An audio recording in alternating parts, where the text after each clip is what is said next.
Yeah, we can after practice Thursday, but I don't know. Okay. So what's your favorite thing to eat on Thanksgiving?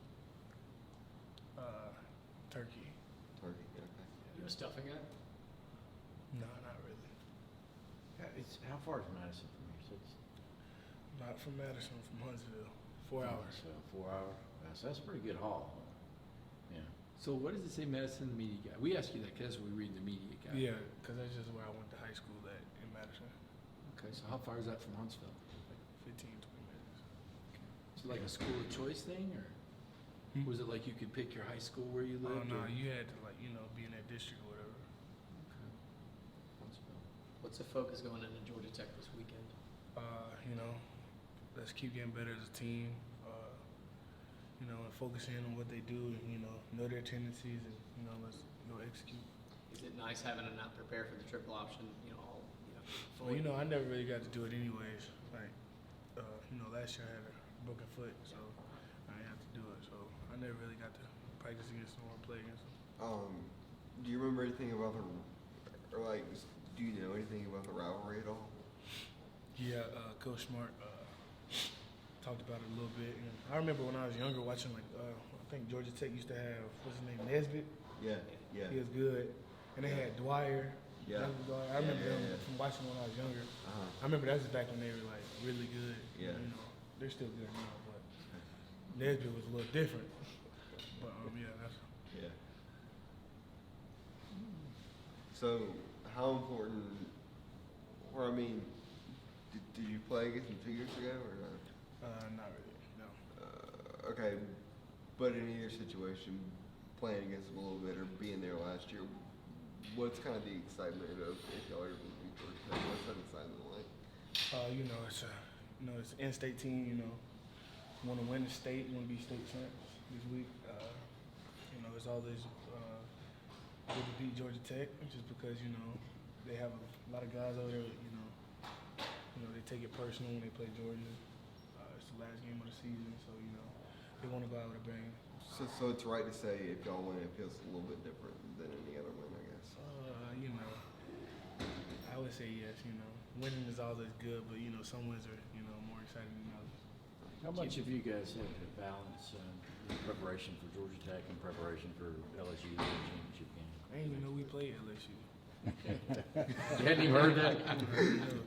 Is that like a banned word from the from the football complex? I don't want to hear anybody say anything about LSU. I'm not a social media person, so I didn't even know we was playing them. But my focus and our focus is on Georgia Tech. We can't overlook them. Like I said, they got good players too. And they can make a bunch of plays. Their quarterback is very fast. You got some good running backs, tough runners. They even got receivers, guy in the slot, and 15. They both, make a lot of plays for them, deep balls, double moves that they make. So, we got to, focus in on them. How much you guys have put some unbelievable national numbers up? Rushing, total points, total yardage. How much does that build on itself as the season goes on? Is that a prideful thing at this point? We got goals, on for our defense, but I don't think we really go out there thinking about them. I just think we go out there and try to execute at a high level, and just do what we're coached to do. And we got to get more shots on the ball in the game. And Richard was able to get the one out last week against Texas A&M. So we got to just we got to create more turnovers and give our offense more chances, to make some plays, get our playmakers the ball in the offense, and give them shorter fields, stuff like that. This time last year, you just had the foot injury before the UMass game, knocked you out. Go for a little bit. How important is it? I know everyone's dealing with bumps and bruises and wear and tear. How important is it this time of year to just be on your game and make sure you stay healthy? It's important because the team, the later in the season you get, especially if you're playing for something, keeping all the key players and keeping your depth, it matters. With Cage being down, we got Matt, you can go in there and make plays, Tyler Simmons, D-Rock, we got a lot of people. And, all those guys staying healthy, and even vice versa on defense, we all got to stay healthy so we can, help the team win. How have you done that, man? I know the first couple of years there were some injuries, but now you look like you're playing like a wrecking ball. Doesn't look like there's anything wrong with you. Was it just the off season, or how much of it is luck versus training, conditioning?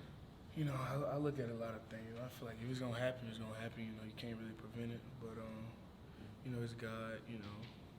That was like I said, it was just way of slowing me down last year. I guess I was moving too fast.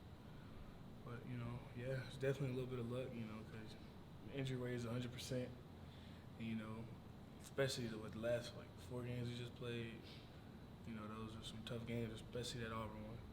Yeah, Kirby was talking about how much more buy-in you have into the system, and I don't know exactly what that means in linebacker talk. Is it just your knowledge of the system, or your ability to anticipate, or was there a time when you had to understand how everything worked for you to understand your role? Yeah, I know about 99% of the defense now, but every day I'm still learning.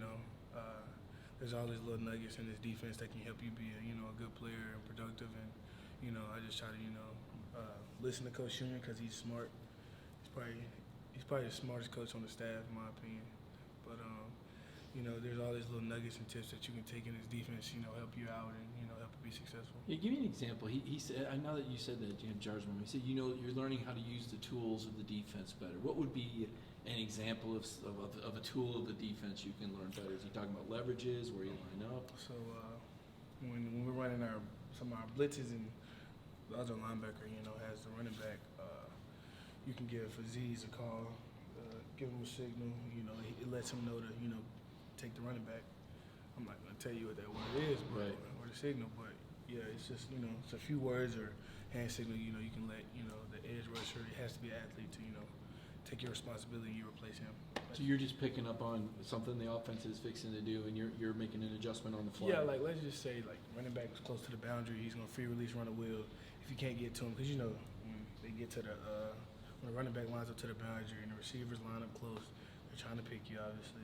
So that's just a way getting you out of a conflict, so they don't complete the ball and make a big play. Obviously, you're a Mike and make a lot of calls and stuff.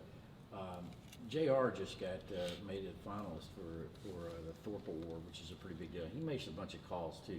Can you talk about how he fits in, and how you guys work together, and JR's stats aren't flying off the stat sheet, but obviously he does a lot for this defense. He's a field general. He gets Mark Webb lined up a lot, especially Mark Webb. He gets him lined up a lot. He just makes everything right on the back end. So does Richard and all those other guys. But JR's just a field general. He gonna make sure everything's done right, and he's gonna do his job, and he's gonna do it to the best of his abilities.